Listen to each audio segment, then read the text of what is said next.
The conservative activist's continuous media assault has continued despite Simone Biles' apology to Riley Gaines. During her appearance on Stephen A. Smith's podcast, the former University of Kentucky swimmer who now opposes transgender players in female sports intensified her personal criticism, bringing up the pedophile doctor who mistreated Biles. Gaines assured Smith, who was understandably uncomfortable about the remark, that, "I stand by what I said 100%. Gaines' criticism of a Minnesota high school softball team for using a transgender pitcher to win a state championship last week sparked the controversy. Biles, 28, responded angrily, first criticizing Gaines' viewpoint and then drawing a comparison between her appearance and that of a guy. "You should be encouraging the trans community and maybe figuring out how to make sports inclusive or opening up a new avenue where trans people feel safe in sports," Biles added.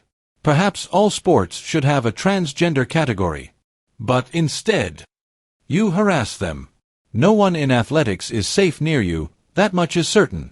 Bully someone your own size, which would ironically be a male," she then tweeted at Gaines once again.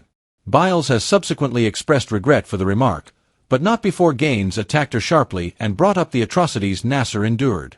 Gaines posted on X, saying, "All the horrible sexual abuse at Simone_Biles saw and spoke out against, but believes women should be forced to strip naked in front of men to validate the man's feelings.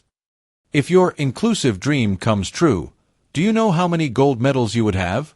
0. Later, Gaines redoubled his efforts by posting a video of Biles speaking before the Senate regarding the mistreatment she endured at the hands of the former team doctor.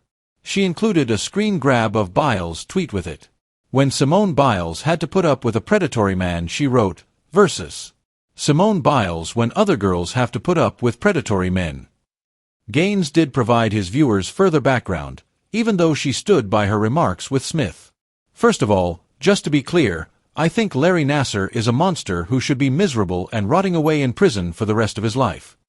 For the sexual abuse of over 150 athletes, the former Olympic gymnastics team doctor received a decades-long prison sentence, according to Gaines. There, Simone and I definitely agree."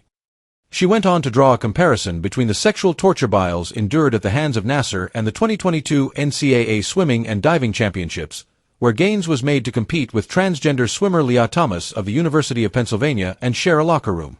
"This context relates to my own personal experience," Gaines stated. "I'm not sure whether you've ever entered a locker room, more so, a locker room on a pool deck. The area is open. In essence, it resembles a big square. When a 6'4" man approaches you, stands in the showerhead next to you, undresses, and watches you shower, is it more perverted than standing in the shower completely naked?" Gaines inquired. "That's the background I was sketching. That seems like sexual abuse to me." According to Internet records, Thomas is 6 feet 1 inch. Smith did not condemn her comments, but he did not appear to fully agree with the assertion. "Riley," he remarked, "I can push back, but I won't even try. You raised a really good point. First, your individual experiences. Second, I'm not a lady, but you are. Thank you so much for your point."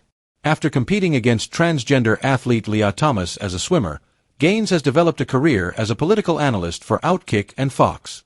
Donald Trump, who welcomed her to the White House before signing the executive order in February that banned men from participating in women's sports, has praised her advocacy.